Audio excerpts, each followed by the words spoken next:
Yeehaw, soldiers! It's your boy, the Anime Sage, coming to another video, and this is What If Deku Was an Uchiha Part 1.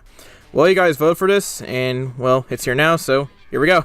I do say that this was the second lead option in the last poll when it was versus What If Naruto was the reincarnation of Sage 6 Pass, so I found out to be pretty interesting, and I'm glad, this series is, an actual series, and the wake of Fusion Deku ending, so let's get into it again. Anyways, let me you guys tell you about the schedule for this week. On Wednesday, you guys will be getting Part 2 of What If Naruto's reincarnation of Sage 6 Pass, and on Friday, you guys will get What If Hashirama kept to Biju Part 7. So that should be fun, I guess. Also, that Sage 6 Pass What If is doing some insane numbers right now, so thank you guys for supporting that What If. Anyways, watch my community tab like a hawk, because you guys get vid updates, polls, the ability to select what ifs you want for the week, and, of course, some other fun stuff in between. So again, watch my community tab like a hawk. Alright, time for some quick social media plugs. Twitter is at AnimeSage4, Instagram is anime_sage4, and of course, join my Discord server. I will give you all reason to follow/join us at the end of the video, so watch until the end. Alright, since it's a new series, there is no usual checklist, although, let me just warn you guys, this story is going to get very dark, not like, berserk dark, but kind of dark, so here's your warning. With all out of the way, let's get right into the story. It is a day of joy and happiness for a certain hopeful family. Over in modern-day Japan, we have two people who have just gone for the birth of a little baby boy. The name of that baby is Izuku Uchiha. Well, that will most likely be the case once they are married. The father has a nice tear moment with, his son, and the mother of Inko, of course. She and the father envision a happy future with this baby boy. The father seems like to be a very cheerful fellow, a good person, and would seem to be like the best person qualified to raise a kid. The couple will hope to marry soon after, so they are trying to get their wedding plans together as well. The father has this strong eye quirk that has some awesome power. Well, the potential to use it, well, if he used it, would be pretty powerful, but for some reason he barely even uses it at all. That was his first mistake. His second one was expecting that he could live a different life than he was supposed to be living. He doesn't make it even 3 months into raising his son. One day, everything just seemed to snap. As if the power he had inside of him just took a hold of him. This wasn't supposed to happen. He wasn't even using the power. It didn't matter at that point, as the father of Izuku then did some unspeakable things which devastated Japan, until it was finally finished off by none other than All Might. The fight itself was very intense, and one of the hardest fights All Might has had to date. He was never heard from. Again, I'm talking about the father. Inko was at that point hurt, and everything she had planned just seemed to be destroyed within a blink of an eye. Her boyfriend, the guy who was supposed to become her husband at that point, was dead. She looked at Izuku and wondered if what happened to his father could happen to him. Her things are going to get a bit worse. The internet kind of caught wind of Izuku's father having a son, and also even a girlfriend, and a group of people for the crimes the father committed wanted both Inko and Izuku to be dead. A cycle of hatred. A person does unspeakable things, and not only is that person hated for by that group of people, but also anything associated with that person is hated for the rest of their lives. You could argue that it is a vocal minority, but that hatred will get to people, and there will be groups who will want more, and more, and more. All Might will be the first person who will defend Izuku and Inko, as they don't deserve to have that hatred over the action of that man. All Might and Inko will both agree on one thing. Izuku cannot know about his father until he is older, probably when he is going through high school. All Might will talk with Inko and will say, "Your son is adorable." Inko smiles hearing that for a second, but will put her head down as she feels so bad for what happened. All Might will tell her that it wasn't her fault, and that Izuku will not be like that when he gets older, and he says he'll make sure of that. He decides to watch over Izuku and make sure that there is nothing bad that happens to him, in addition to his hero work. Grand Tenure will help as well, so that is pretty good for Izuku as well. As Izuku grows up, he is having a bit of an enjoyable childhood under Inko, who married 2 years after the whole incident. Izuku is doing very well, however some things change after he enters kindergarten. Izuku will make friends with a kid named Katsuki Bakugo, and both have a bit of a bond at the beginning. Deku seems to have some physical boosts right now, which could be attributed to some related abilities, to his quirk. He has some onyx eyes, and is about to see a new power emerge when he is around 4 years old. Deku will one day see his eyes are red, and Deku will rub his eyes multiple times, and his eyes won't turn back to onyx.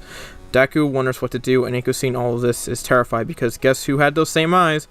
Izuku's biological father. Inko then takes her son to the doctor. The doctor will say, "Well, it seems that your son has a very powerful ocular quirk."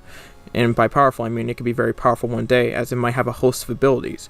Your son definitely has a very interesting quirk, to say the least. Inko is happy on the outside, but on the inside, not so much.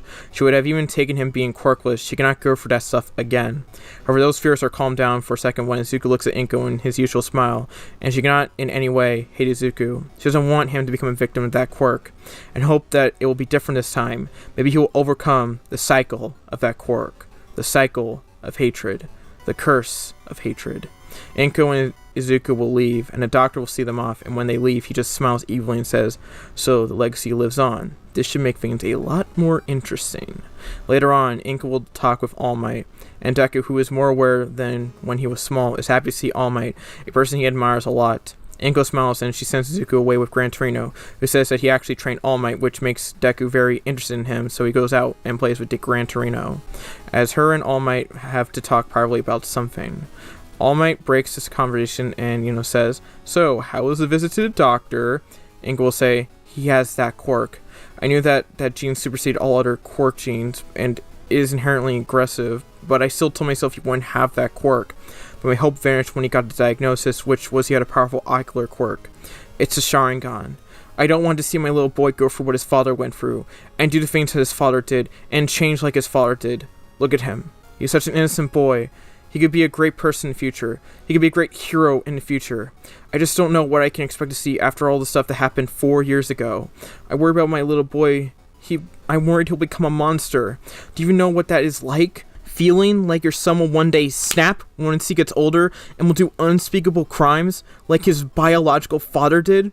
All Might says, "I don't know what that is like because I have never had a kid, nor have I really wanted to raise a kid, but I can at least sympathize with your pain after what happened.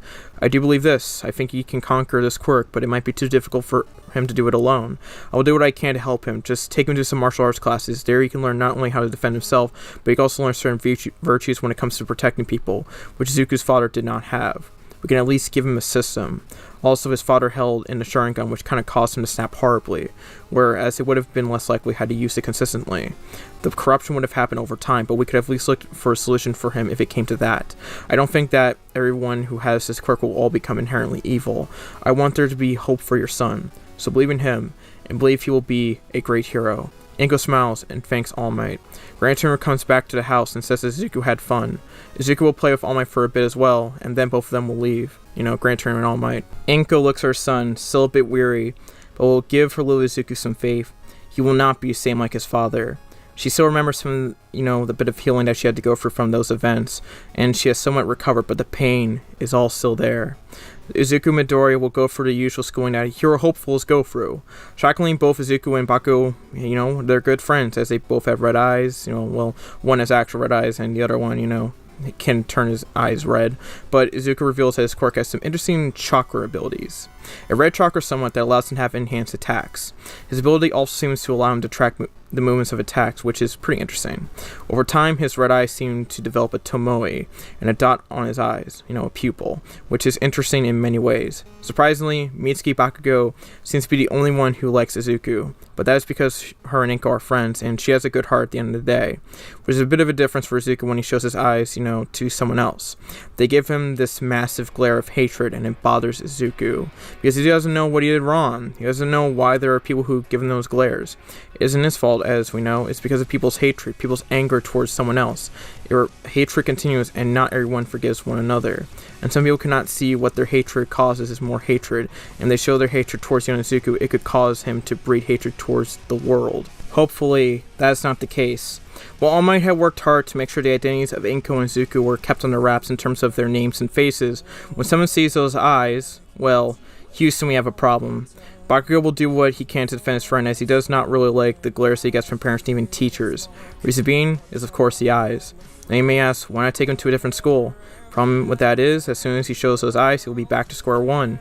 Because unfortunately, the incident with Deku's father was a national incident. You can't make people forget that stuff, unfortunately.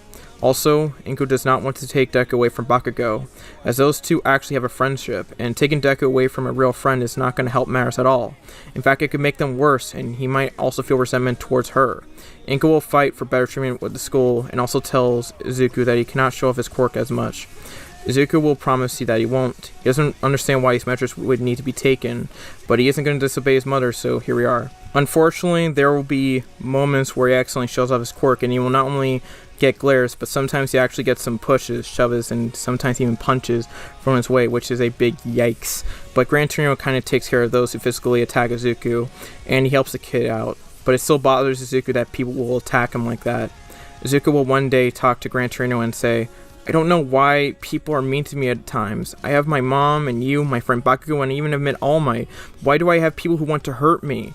Gran Torino will be thinking about some of the pain inflicted on Izuku, and Torino was like, there are some people who are like that. Some people don't like other people who over their quirks, which he isn't wrong about, though there is a bit more context for Izuku. Izuku will say that is wrong, and Gran Torino will say, "Well, I cannot tell you about it right now. Your quirk reminds people of something horrible, so that's why people have this hatred for you. It isn't your fault. Your quirk likes this person. It just happens." There are also those who are hurt because they are quirkless, and they are told to give up, which I can agree is wrong at times, but it's just a reality of society. It hurts when there are also quirkless people who want to achieve their dreams, but then they have them shot down. Then there are those who don't have strong quirks, and their dreams are, shot down as well. You can try to say it's wrong, but it's just how society works at the end of the day. Young Izuku vows that he will change people's minds, and maybe one day will change the society works in a way, which will actually intrigue Gran Torino. And he'll ask, "Why would you want to do that?" Izuku will say, "I believe I can change people's minds. Maybe I have this quirk that's very similar to this bad person, but I'll prove to people that I'm not like that person, and I'll prove that I can be a great hero, maybe even the #1 hero." Gran Torino is intrigued and says Izuku is a good kid, and Izuku smiles, and somewhere over in distance, All Might just smiles. Over the next couple of years, Izuku will learn how to use martial arts. His sensei does not really have any hatred for him, and really does not care for the quirk he has, as martial arts is a bit more accepting in a way. Though he is a bit weary of Izuku at first, he proves to be a good student. This will go on until Izuku is 10 years old. Meanwhile, All Might has a fight that gives him a massive injury, and that isn't too good for him. This could potentially prove to be trouble for him, and if he cannot find a way, to find a successor one day, your society could collapse. All Might is thinking about what Nai is saying, as he knows he could potentially die one day, but he has to keep society up and cannot let this affect him. So All Might is looking for a successor and actually is thinking very hard about it. He decides to talk with Nai about it, and he does have a candidate in mind. Nai is shocked about what he has in mind and wonders what All Might is thinking. All Might explains that maybe the way to counter an evil quirk like the Sharingan quirk, otherwise known as the Uchiha quirk, is a good quirk like One for All. Those two quirks could help balance the two out, or One for All can beat whatever is, making the Uchiha family members evil, which all started from that person.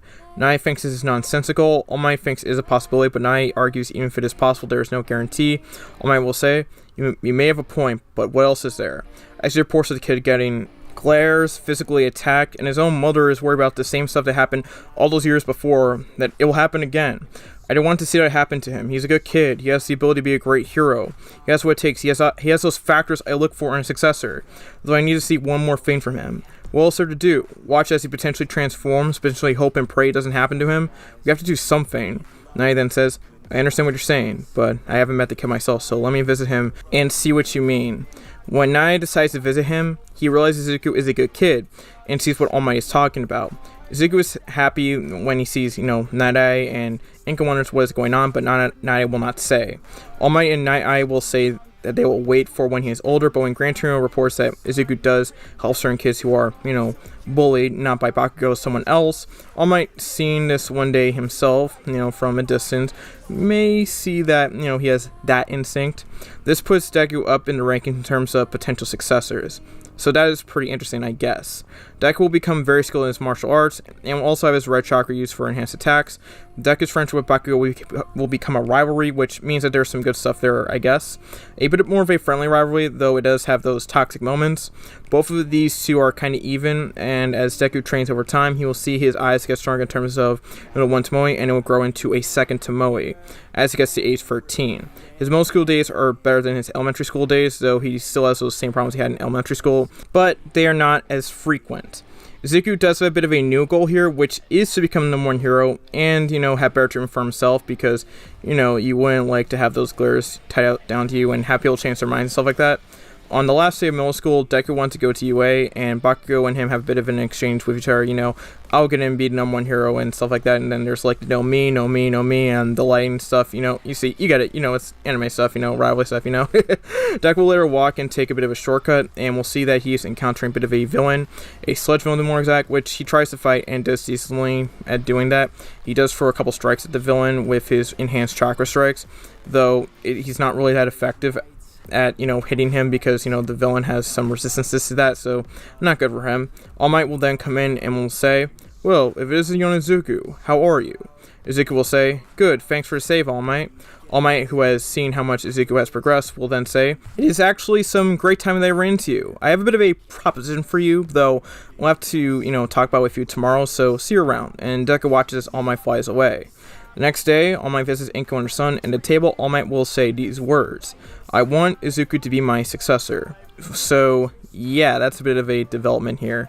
Izuku is pretty shocked at the words that, you know, All Might is saying, and is wondering, wait, what? And then All Might, you know, will say, well, I'll give you full details, but all I have to say is, be at the beach tomorrow morning, okay? And then Izuku is like, okay, I will. And, you know, All Might and Izuku, you know, part ways, and Inko is pretty shocked at everything, but is at that point pretty proud of her son, and, you know, Deku is pretty happy for himself in a way, but Inko still has a bit of a bad feeling that something bad could happen, but as long as, you know, Deku is under the care of All Might, you know, what could go wrong? Now, how will this all develop, and what is the dark side of the Sharingan power? Find out in the next part. Thank you all for watching part 1 of What If Deku Was an Uchiha. I'll say this again, this is probably going to be one of my more darker stories in a while, maybe one of my, you know, the darkest of all time. Not that MHA isn't dark, but, you know. But I hope you enjoy this series, as I think it is very enjoyable. Get ready for this week, as it'll be very fun. Make sure to watch my community tab like a hawk, that is very important.